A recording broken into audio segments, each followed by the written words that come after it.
either in passing or whatever, we've had couples come up and ask us our opinions on things. And usually our conversations a lot of times comes back around to communication, because that's where a lot of the problems are. Once we start digging into the issues, we start realizing real quick there's some communication problems here that's going to have to be resolved.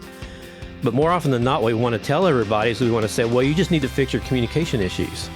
And we just leave it at that. Well, the average person, what are they going to think of when you tell them to fix their communication issues? They're going to think the way they talk to each other. That's probably the first thing that's going to pop into their mind. Yes, that's a big, huge part of it, but there's way more to communication than just talking. This week on Marriage, Life, and More, we continue our series on Marriage Reset, roommates to soulmates in your marriage. This week, we're going to be talking about communication. We'll be back with that right after this.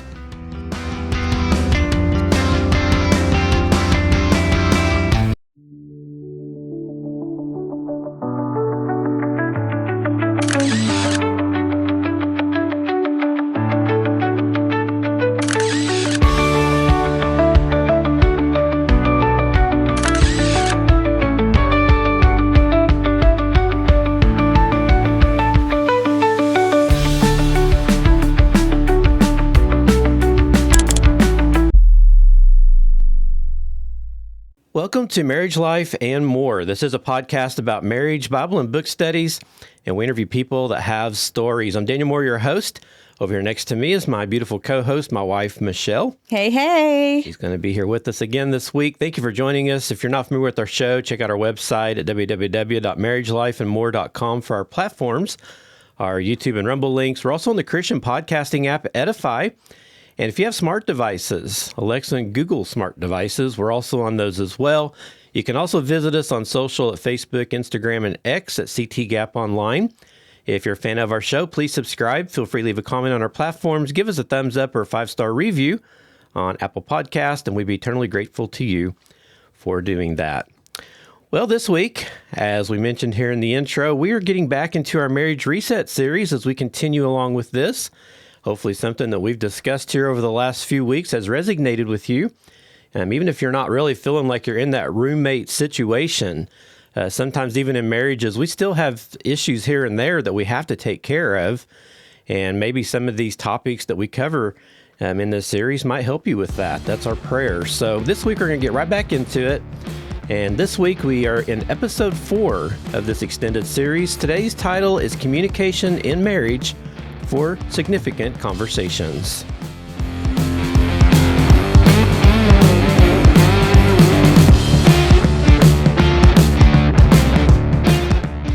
While attending a marriage seminar in communication, Josh and his wife Brianna listened to the speaker declare, "It's essential that husbands and wives know the things that are important to each other."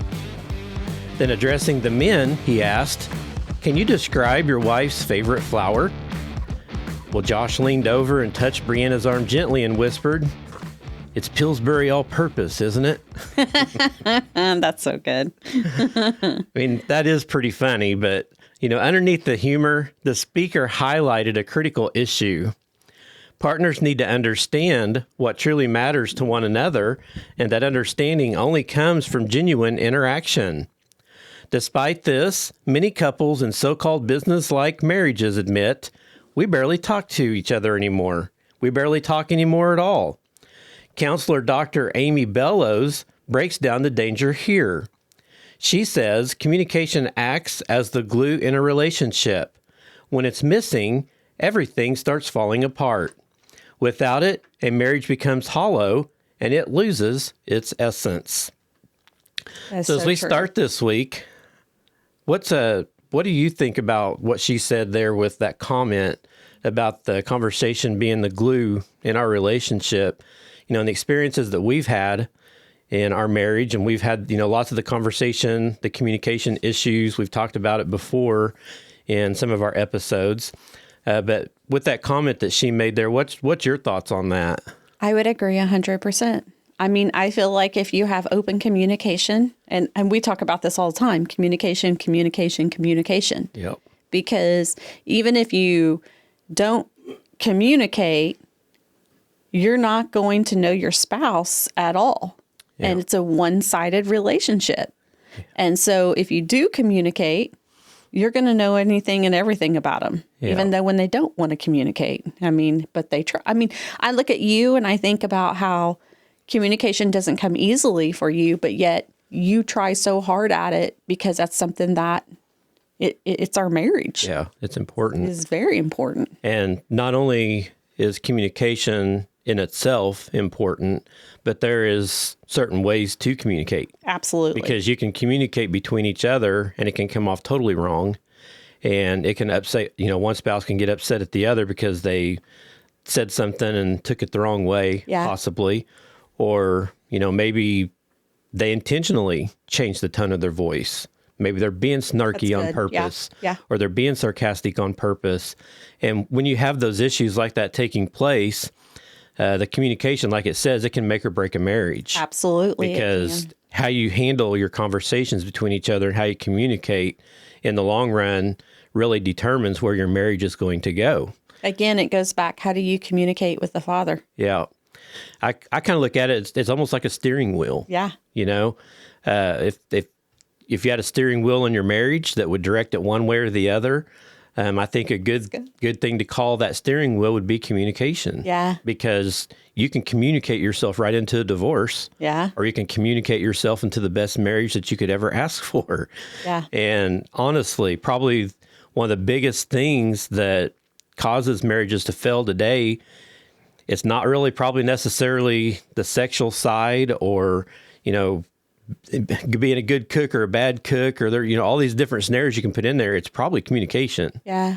Because if you have issues elsewhere in your marriage, that's the only way you can fix those other issues is by communicating and talking about those problems and, what do we do between each other to make sure that this all gets fixed? Well, and communication means face to face. Yes. You have to communicate. I mean, I look at you and when I communicate, I know by your facial expressions, like, am I coming across right or am I not coming across right? Right. That is something that's very important to a lot of people. I mean, I feel like if you text, I use our daughter, for example, if I text something, and she's like, well, is this kind of like, are you mad at me? Or, and it's like, it's face to face, and it means so much to me that you would open up and talk about it. Yeah, and that is a big issue these days. A lot of couples and, in relationships, whether if they're marriages or if they're just dating, the courtship process, whatever it may be, we have a tendency because we have these devices in our hands all the time. Hide behind it. We hide behind those devices, especially when there's confrontation. Yeah. If there's a confrontation issue that's going on in a relationship, we don't like to argue face to face. We don't like to have that confrontation most generally. And so it's easier just to type it out. Yeah. And hit send and cross your fingers, Well, you think about it. If you're texting, you have a million things going through your mind. So you can type it and they're like, oh no, backspace it. I type this. Oh, well, maybe not. And then it's like, okay. Yeah. You can sit there and change it. But when you're in person, you speak from the heart. Yeah, that's really good. And so, point. You get caught. I mean, sometimes some people don't like to be caught off guard and really want to think and ponder things. But I think a lot of times whatever's in the heart speaks out. So it's like, I like that face-to-face communication. Yeah, I agree. And there was a joint Today and SurveyMonkey study that was done in 2017. And in that survey, it actually backed this up, revealing that 70% of Americans believe that strong communication is the cornerstone of a marital happiness. Yeah. So clearly, people recognize its value, yet the struggle remains widespread. And something to keep in mind with that, Today and SurveyMonkey are not by any means Christian organizations, so they weren't just looking at Christian couples here. Mm-hmm. If you read between the lines, they did the survey amongst all different kinds of couples, those that actually have God in their relationship and those that don't. But yet, strongly, 70% of that whole group came to the same consensus that regardless if God's in the mix or not, communication is a huge cornerstone of where that marriage is going to go. Yeah. So at least even in the secular world out there, people are still admitting and seeing the importance of having this communication and this strong communication between each other. Insights from Focus on the Family marriage assessment, this will probably lean more towards the evangelical community, completed by over 800,000 participants. Now, that one revealed that the lack of meaningful dialogue ranks as the third most common issue between couples. Wow. And so that's very, very high on that scale of why marriages are probably failing and why things are not being resolved, why issues continue to carry day by day by day, and they keep building up to become this huge monster, this big elephant in the room. And one thing we have to understand, too, when we come into this conversation and we're talking about communication, it's more than just talking. You know, it's a skill that needs to be sharpened. If it weren't so complex, it wouldn't rank among the top causes of divorce. I mean, it's way up there. Yeah. Part of the challenge is wrapped up in the word itself. You know, one simple term, communicate. That represents a wide range of relational exchanges that couples need to engage in regularly. And here's a good example of that, because the English language is one of the worst. I've always heard this as I went through history classes and just different things that I've came across in my lifetime as I've been reading different things.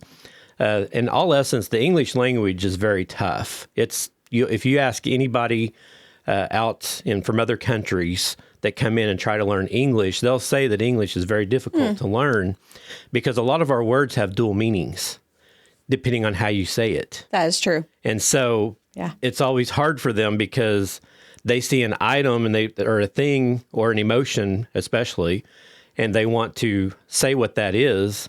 But if you say it wrong or in the wrong context, it could mean something completely different. And here's a good example of that is the word run. You know, that's a simple 3-letter word, and it might sound strange, but linguists often point to this word as one of the most complicated in English. And the reason for that is the word run, it has over 645 different uses as a verb alone. That's crazy. That's according to the Oxford English Dictionary. It took one skilled researcher 9 months just to list them all. Context gives the word run its meaning. Context. That's so important. I mean, think about it. You can run out of cereal. You can run late for a meeting. You can run interference for a friend. You might run your mouth. You know, a lot of people are good at that. You can run away with an idea. You can run into an old acquaintance. I mean, each phrase uses the same word, run, that one 3-letter word, but the meaning depends entirely on the scenario. I never really thought about however that. you put that word in there is going to determine where that conversation is going to go. And so that same goes for communication and relationships. When someone says we need to work on our communication, they could be referring to conflict resolution, active listening, emotional support, logistics, expressing affection. I mean, the key takeaway to this in relationships, clarity and communication depends greatly on context. Yeah. That's why we talked about this in our 4 Laws of Love series about tone. Remember that? Yeah, I do. That episode we had on what tone you speak to your spouses or your mates. And so it's all in context, because I can tell you something and affirm you with what I say, or I can twist that back around just a little bit different and say it in a different way, and I can destroy you in what I say. And that's why I think in the Bible, that scripture about the power of life is in our tongue, that's such an important scripture that we often overlook because we don't think about things before we say them and, think of the consequences. And like you said earlier, I mean, you actually hit it right on the head with when you said we speak our heart, when we actually just have that face-to-face communication and we're not writing it on paper or like in a text or whatever, or even write it on paper, because even if you write a note, you can still rewrite that note 20 times. Sure can. You know? And so you can sit there and think all this through to try to formulate it the perfect way. And so what comes out in the end, I mean, it might have a little bit of a flicker of what you're trying to get across, but at the same time, you've probably doctored it up a lot. Yeah. And you tried to make it sound better than it really is, where if you're just in the moment and you're just reacting in a conversation and talking, your true feelings are going to come out eventually. And so that's why it's so important to do this face-to-face. So there are many, many, many types of communications, just like we were just talking about. Michelle, why don't you share a list here of what all these communications are that we deal with every day? You talk about problems. You communicate about your daily schedules. You discuss your to-do list. You express frustrations. You talk through finances and budget matters. You chat about your day. You gossip about the latest rumors. You give your opinion. You express your emotions and feelings. You converse about your hopes and dreams. You discuss solutions and talk about how to fix problems. You lecture your children. You negotiate compromises. You profess truth. You make snarky comments. You verbally banter. And you talk about sex, in parentheses, baby. You give speeches. You reveal your fears. Isn't that crazy? It is. All of that can happen in one day. All those, and that's not even all of them. There's other ways to communicate still. But when you think about that, it's no wonder that so many people just let their tongues fly off half the time and get themselves in trouble. Honestly, we walk around all the time probably as a ticking time bomb. At any moment, we could explode and say stuff that could just totally change the trajectory of our life, And I think that's why this is so important. Mm-hmm. It's something that we have to be intentional. Yeah. You can't just let this stuff with communication, just let it take its course and what is. I think we've got to be intentional with the way that we communicate, even if it's not our spouses. We have communications every day with just people in general. Yeah. And honestly, the way that we communicate with everybody really formulates our character and really formulates the person that we are. So if we're, talking nicely to our spouses and whatever, that should carry over into our business, to our friendships, our family relationships, all those kinds of things, and vice versa. If we're talking great to our best friends and our family members, we're, great with them, our coworkers, but then we come home and bite our wives' heads off or our husbands' heads off. There's a problem there. Yeah. Something that needs to be corrected. There's an issue. We got to figure out what that issue is.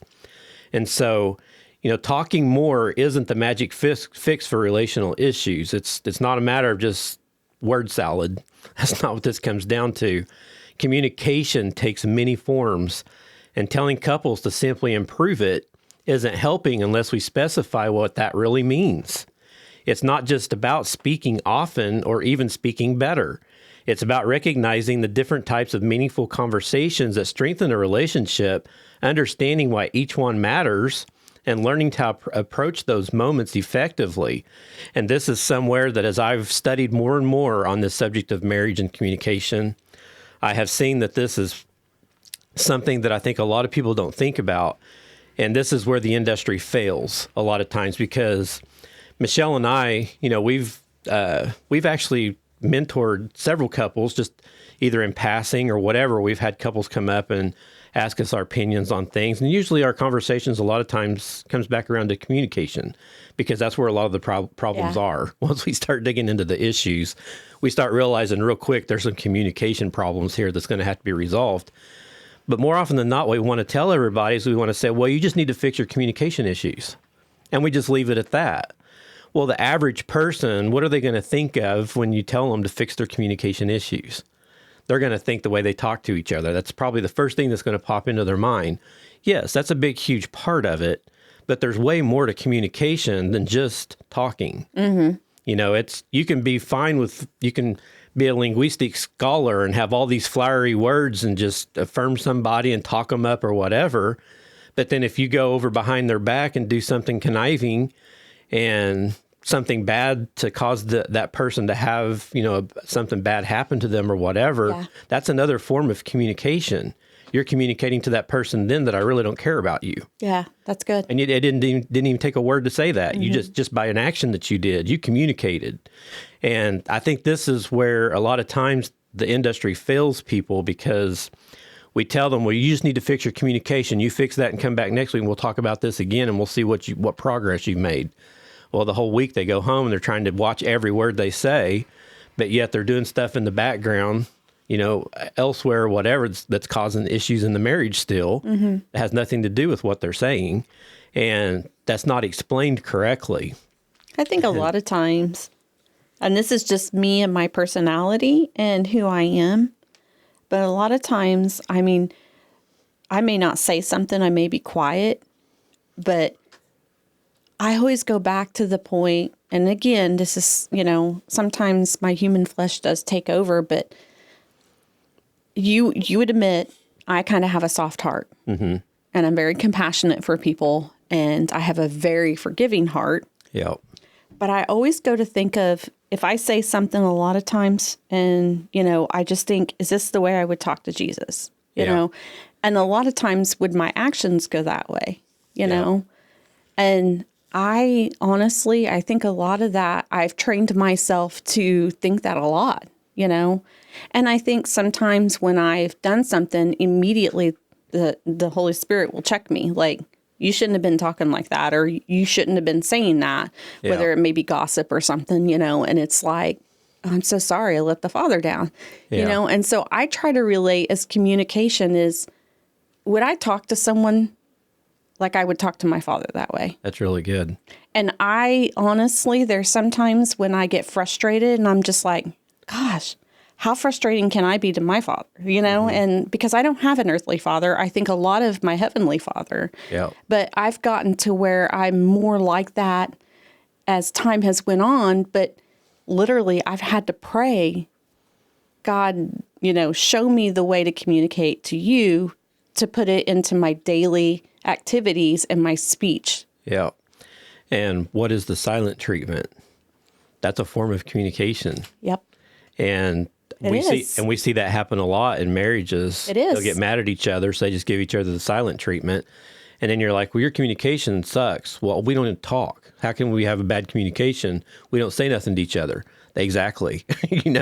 You're communicating regardless of how you're doing it. You're still communicating.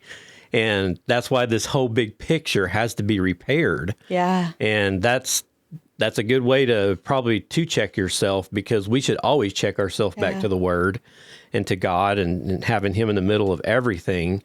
And as we've talked many times on this podcast, our marriages are the reflection of the relationship we have with Christ. And so you're exactly right. If you're treating your spouse badly by things you say and the things that you do, silent treatments, whatever it may be, would you do that to Christ?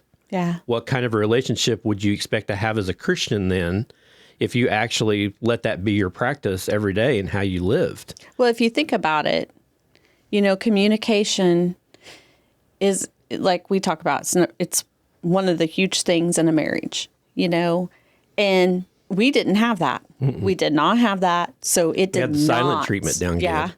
Yeah. Communication came very hard for us. Yep. Very hard for us.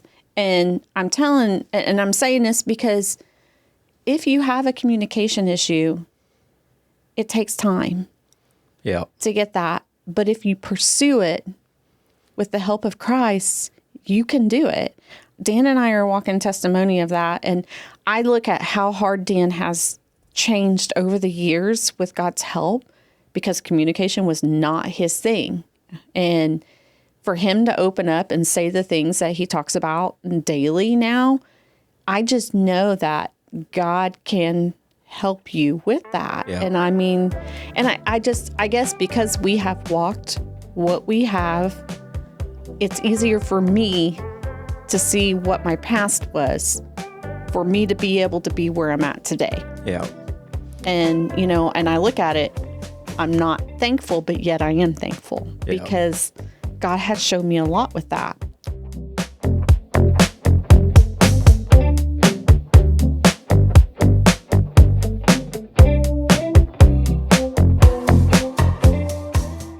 So we have 4 different significant conversations that we want to talk about that you can apply into your marriage. And what we're going to try to do here, we're going to try to get through 2 of them today.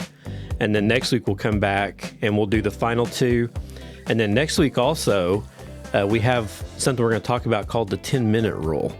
And that's really cool also. So you definitely don't want to miss next week's episode either. But for this week, we're going to start off here by talking about a couple of types of significant conversations that we actually have on a regular basis between each other as spouses. And the first one is small talk. Won't you share that one with us? This kind of interaction falls under casual conversation. It's easy, surface level exchanges that help you stay in touch with each other during the day. It's like catching up with your partner over trivial topics or sharing light moments that don't carry emotional weight. For example, Jamie called Brenda from his lunch break the other afternoon because he had a funny story to tell. Jamie was supposed to attend a workshop for the first-time pet owners at a local community center. He got to the correct building and walked into the room filled with people and dogs, which seemed right. He started introducing himself to everyone and petting some really cute pups. After about 10 minutes, someone mentioned they were excited to adopt a greyhound. Wait, what? That's when he realized he had accidentally walked into an adoption event instead of a pet training class. Brenda and Jamie laughed hard over the phone and exchanged a few more words, then went on with their day. It was just a small interaction, quick but fun. Now, it might be tempting to think these surface level talks don't matter much. And it's true, if all of your conversations stay this light, it might feel like your connection lacks depth. However, these brief exchanges serve a real purpose in your marriage. Sharing updates from your day or cracking a joke isn't about emotional depth. It's about staying connected. No couple can or should live in a constant state of deep, vulnerable conversation. That would be exhausting. Try seeing light conversations differently. They're subtle ways of staying linked to each other. They're a type of connection attempt that you can either welcome or brush off. Back to Jamie and Brenda. When Jamie calls her while she's working, she sometimes keeps typing away as she listens. She gives automatic responses like, yeah, without tuning in. Occasionally, Jamie tests her to check if she's paying attention and says something ridiculous like, I started a side job as a snake charmer. She still replies, that's great. That sounds fun, until it hits her. Wait, what? Jamie then busts out laughing, saying, caught you not listening again. Obviously, she can't stop everything she's doing every time the phone rings. But recognizing and valuing these small moments help keep us emotionally close, even in the middle of a busy day. Ultimately, these everyday conversations let you maintain a connection without needing to dig into deeper emotions. They're small in scale, but significant in effect. And so small talk is something that we can probably all recognize as we read through that. All of us should have a level of that in our relationships. So when you start having problems and issues in your marriage and you start getting to the point where you don't really care to communicate with your partner, you will notice this is one of the things that drops off. Because I know for myself, whenever you and I were having our issues, there's a lot of times that we would make little efforts to try to carry on small talk here and there, but then sometimes I know for myself, there's sometimes I probably didn't communicate as much as I should have.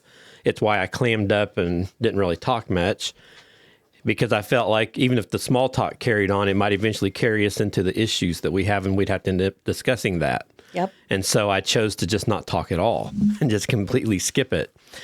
And so this is something that you should always watch for in your relationship, because if this small talk stops, and each day when you come home and you just have these little subtle, they're probably meaningless conversations for the most part, just something crazy that happened today to me or whatever. In my opinion, when I look at these small talks, this is kind of like a friendship type thing. Yeah. Because when you have friends, really close friends to you, then these are the kind of conversations that you have quite often. You can talk about anything and everything and get a laugh out of it, and have a good time or whatever. And that's what this is all about. Because even in our relationships as a marriage, we want to make sure that we keep this line of communication open, where we may have something happen throughout the day that really doesn't mean squat. I mean, it just has no meat to it whatsoever. It's just something stupid maybe that happened or whatever. But the fact that you have someone that you care about enough that you can talk to them and share that with them, you both have a good laugh throughout it, I think that means a lot. I do. And, something that when I think about this, something that pops into my mind that we had issue with, especially in our marriage, is for the longest time, you would tell me that you liked how I would smile, but I always did it with other people. You would watch me around other people and I would laugh and carry on and joke or whatever. But then when we'd get by ourselves, I had a tendency, I did not do that. I looked like I was unhappy. And you called me out on that because during that time when we were going through a lot of that stuff, when I looked back, that was the case. It seems like when I would have my conversations with my friends and that kind of thing, that those relationships were good. But because the relationship that you and I had between each other was damaged like it was, then that created an issue with the fun conversations. We didn't have those. And how did that resonate with you when that was going on? Well, it just made me feel like, everybody else made you happy and you could be open and honest with everybody else and just crack up. And then when it came to me, I couldn't even get you to do that. So it broke my heart inside. Mm-hmm. Like, it's just like, it killed me, like slowly, but it just killed me. Yeah. And I wanted you to kind of mention that because you guys that are listening out there right now, if you're doing this to your spouse. And sometimes people do it without even realizing they're doing it. They do. But I really feel like if that's taking place, there's probably a reason. Yeah. Because we're always very communicative to each other when we first start dating. I mean, we call each other at the drop of a hat. Any little thing that happens, we call and have these stupid, ignorant conversations, laugh they were meaningful. We laugh over the dumbest things sometimes. But then later on, after we get married, it seems like a lot of that stuff will drop off. And that's something that we need to keep that fire stoked. We need to make sure that stays there, because that's kind of the playful, childlike part, the innocent part of our relationship that was always so wonderful in the very beginning. And you want to make sure that you continue to keep that. Michelle and I will communicate throughout the day, a lot of times by email. She'll email me something and I'll email back. And with my email that I use, I have the capability of putting these emojis and stuff in there. So I put some really, deep, thoughtful emojis with some of my email responses, and my font will be like 11, and I'll blow that emoji up to about like a 24, and I'll send it back to her. She's over shaking her head at me right now, so she's communicating to me silently. But that's a fun part that I just love doing that, because I'll find sometimes they're, like the heart or the kissy face emoji, I'll send that over there. But then sometimes if she asks something and I just find this stupid emoji, I'll stick with it and I'll send it over there to her just to get a reaction out of her. But that's just subtle ways that, even while we're at work. I know we also take pictures of ourselves at work and then we'll send them to each other and we're both laughing. Yeah. It's like, okay, this is stupid. Little selfies. Yeah. It's like, but you know what? It's funny, but at the same time, it's like, okay, we can be silly, but we love each other, you know? And you never know when a moment like that, your spouse may need it. Yeah. You're unbeknownst to you, God may be pricking your mind, just, instigating you to do something like that because your spouse may be going through a bad moment at work on their side. You don't realize it, but yet you think, okay, I'll send this funny, stupid thing or whatever. And then all of a sudden it just breaks that monotony for them. There's little things like that when we communicate between each other, it's not for no reason. Yeah. If it may seem like it's something super small and meaningless, but in all reality, when it comes to relationships, even the smallest things can mean so much sometimes. Yeah. And so the small talk is very important. You cannot let that slide out of your marriage and your relationships, because that's what keeps just that fluid communication going. That makes it that much easier when you have to have those deep talks. Yeah. Because when you're already on a level that you can communicate all the time regularly, it helps when those big deep talks come along. You can actually sit down and talk those through. Yeah. So the second one as we close today that we're going to talk about is called work talk. So this form of communication focuses on coordinating the practical side of life together. All the logistics, the planning, and decision-making that go into running a household as a couple. So as you can tell, it's not how to write an Excel sheet at work. We're not talking about that kind of work talk. When you stop and think about how many moving parts there are in a typical day, and when you're looking at those moving parts, you're talking about kids' schedules, meals, bills, appointments, chores. It's no wonder that couples often feel overwhelmed. These aren't deeper emotional conversations. They're just regular task management sessions that are necessary to keep things running smoothly. Even when you think you've gotten everything organized, something unexpected always seems to pop up. And Michelle and I can verify that. It happens to us a lot. We'll have a plan. Things will be going fine. Then all of a sudden something pops up in the middle of that and just messes that whole thing up. We got to start over and try to reevaluate everything and put it all back together. John Lennon said it well. Life is what happens when you're busy making other plans. Because life is full of twists and turns. It's crucial to have consistent check-ins about your daily operations, talk about what needs to be done, who's handling what, upcoming plans, and surprise issues that need attention. From coordinating pickups to discussing finances and handling last-minute schedule changes, all of it falls under what we call life logistics talk. Without these conversations, it's easy to fall into a pattern where each person handles things separately, more like co-managers than a connected couple. And that disconnection fuels the sense of simply being business partners or roommates. We're not suggesting you to sit down daily and run through every task or detail. That would be very exhausting and absolutely unrealistic, probably in most situations. Michelle and I couldn't even do that. Instead, work together to determine what areas need joint input and where things can be handled independently. Be adults about it. This prevents communication misses like, "Oh, I forgot to tell you," or "I thought you were going to handle that." Communicating frequently about household and family management helps minimize these gaps and the frustration that follows. Of course, if all you ever talk about is errands and scheduling, well, you're going to suck all the spark right out of your relationship. That's why these planning conversations should be one part of a much broader communication rhythm. Still, when life gets busier, these logistical talks become more important, not less. Without them, you risk stepping on each other's toes and missing key responsibilities, which creates tension and misunderstandings. Stay adaptable.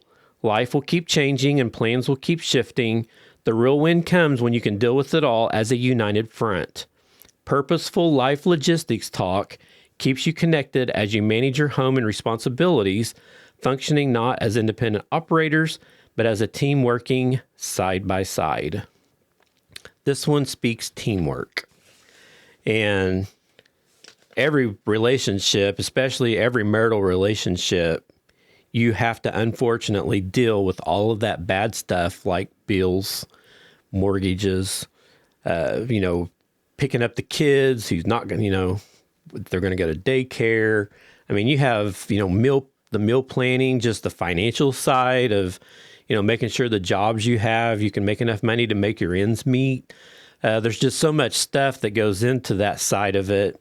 And if it's not handled correctly, that can destroy a marriage. I mean, how many times, do we even talk to people that it seems like, one person handles everything and the other one's completely out of the loop.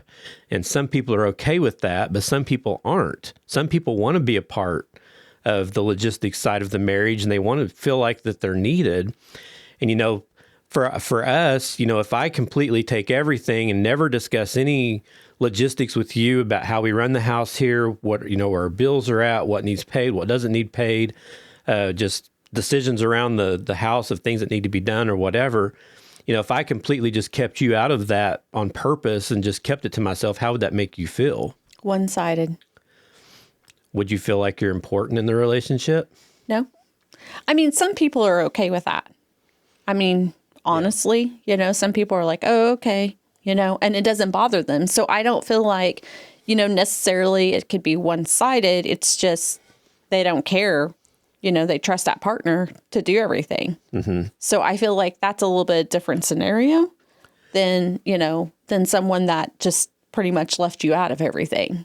And sometimes I wonder if that's fair to the other spouse, that the one spouse just lets them do that. I think that's a lot of pressure on one spouse, and I think some people can probably handle that to an extent. Yeah. But at the same time, if you're going to be married and you're going to try to have a relationship where you actually do things together, and I think you'll find out that, I know it might be somebody's personality to want to handle everything and have a spouse that's okay with that.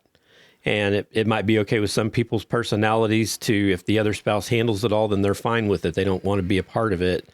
But at the same time, I know for us, whenever we make these decisions together and we decide what's going to take place, how we're going to do it, where the finances are going to come from for that, or how we're going to work their schedule around to make that work, I feel more accomplished when it's me and you. I think it makes us closer to each other. I value your input and you value mine. Right. From both sides of it. And I think that both of us, when it's, at the end of the day, after we've made these decisions and these choices, and then especially when we get to the end of it, and if it's a successful outcome, after we've discussed it, made the decision and the plan and put it into place, and then it's successful in the end. Now, I feel more accomplished when that happens, knowing that we did it together. Yeah. I can put trust in you, knowing that decisions you make are going to be good and vice versa. I don't know how you would ever find that out if both spouses never had the opportunity to speak their part into it, and I see what you're saying. I just know there's people out there, and I don't begrudge that or, say there's anything wrong with it. I see your point too, but some people just don't really want to be involved in it. And if that spouse is okay, then, that as long as they, I always think on big purchases though, in when you make a big purchase, buying a car or something like that, if you're that spouse that just lets your other spouse do whatever, you need to have some kind of input in that. You guys need to be praying together because it's not a little purchase. It's a big purchase. Yeah. And you need to make sure that you're both on the same level. Yeah. I would definitely agree with that, And it's a good way to cause problems because if one person makes all those choices and something bad happens, yeah, and especially if it happens more than once, then that gives the other spouse the opportunity to say, well, that was a stupid decision. Why did you do that? Yeah. But then you got to come back to them. It's like, well, you had no input. Do you have any right to say anything about this? Yeah. I think that I think it's always important for big purchases. You need to sit together, talk about it, pray about it, and see if that's something that you should be doing. How long did we look? We prayed about, purchasing a vehicle. It was months. And then finally it was to a situation that we had to get one. And, we just kept praying that the right one came along because, finances would only allow so much. Mm-hmm. And, it got opened a door. And I feel like because we prayed together and we felt a peace about it, because let me tell you, there's been multiple times Dan and I have made bad choices when it comes to our finances. Yep. And we've dug ourselves out of many, many holes. Yeah. And so now it's like, no, we need to step back and we need to pray about it and seek God's guidance in it because we don't want to go back to those situations. Yeah, definitely. And, and there's been times, just, helping our children or something, you should be praying about that. Yeah. And you should be communicating as a husband and wife. If you're helping your children financially with something, you need to be on the same page for that. And you actually definitely need to be seeking God's guidance because it may not be something for you to be doing because God's going to jump in that situation and take care of it. Yeah. But yet you're trying to take care of it. So I think in anything like that, you should always be going and communicating with your partner and talking about it, but always seeking God's guidance on it. Yeah. It just puts it, more into the aspect of the reality of two becoming one. That's right. Yeah. God, I think in the very beginning, God's intention was for us to come together as a married couple and then live life together. And I one thing about, our church, we have life groups. And I've always loved that slogan that the church has had for the longest time, living life together. Yeah. It kind of puts a twist of, a different kind of a meaning on it when you look at it that way. There's strength in numbers. Yes. The Bible tells us that, a three-stranded rope cannot be broken as easily as, if it was just a single strand. Yeah. There's just a lot of wisdom that takes place in all of that. And so if one person feels like they can make really great, phenomenal decisions, imagine what two could do. Well, if they're following Christ. As we're sitting here talking, I'm thinking, why do you always tell me no when I bring ideas to you? Because we haven't discussed it yet. Oh, no. I don't hardly ever tell you no. Yes, you do. I just want you people to know I had ideas. And he's like, no. So that's the next conversation. When the ideas exceed $500,000, then he just looks at me like, no. But that's, and I'm okay with that because I know, honestly, and there are things like it's more expensive stuff that, it's like I have these ideas I want to do to the house or, stuff like that. But at the same time, I know he has the best interest at heart for us and for our family. And, and sometimes I just get a little crazy doing too much Pinterest and HGTV. And it's like, oh, I'd like that. I'd like to do this. And he's like, yeah, no. But, in all reality, as we close this episode here, talking about that, though, when it comes down to it, if we were serious about looking at those, and someday we hope some of those ideas will happen. We both want that. Yeah.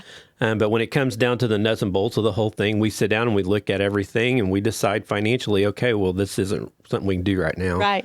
And we both come to that agreement. Oh, absolutely. So, I'm giving him a hard time. I'm definitely giving him a hard time. We tease each other a lot when, one person will ask something and just the other one will just pop off. Absolutely not, or whatever. And I know in the back of my, in my heart, God wouldn't want that for me right now because I'd be putting myself in a financial situation. Right. And it's like, even though he tells me no, I'm like, you always tell me no. I'm like, something's wrong with this picture. And we just tease each other. And I love it because we can banter back and forth about it. That's that small talk. Yes. Yeah. And we'll tease each other about it. It's like, oh, I'd be sitting outside with a covered porch if I could have one right now. So me and God are against that. It's so funny.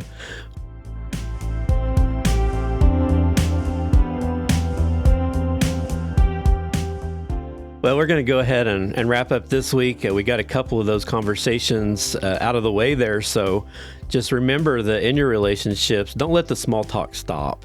No. You've got to make sure you nurture that. That's a healthy part of communication in marriage. And it's so important that you keep that in place. And then, of course, the work talk. That's the talk we probably don't like to have occasionally, but we have to have it because that's just part of being married. You have the logistics and the financial side of things and the kids and there's so many things there. That's the daily routine of just keeping your life going. Yeah. That's the daily routine of just keeping your family together and keeping things moving forward. And you want to make sure that moves forward in a positive way and that you make good decisions and choices with that. So we're going to leave it with this week, and we'll come back next week. We're going to talk about the other two conversations that you can have, and then there's a 10-minute rule that we want to get into also that has to do with communication, and we'll get into that in next week's episode here on Marriage Life and More.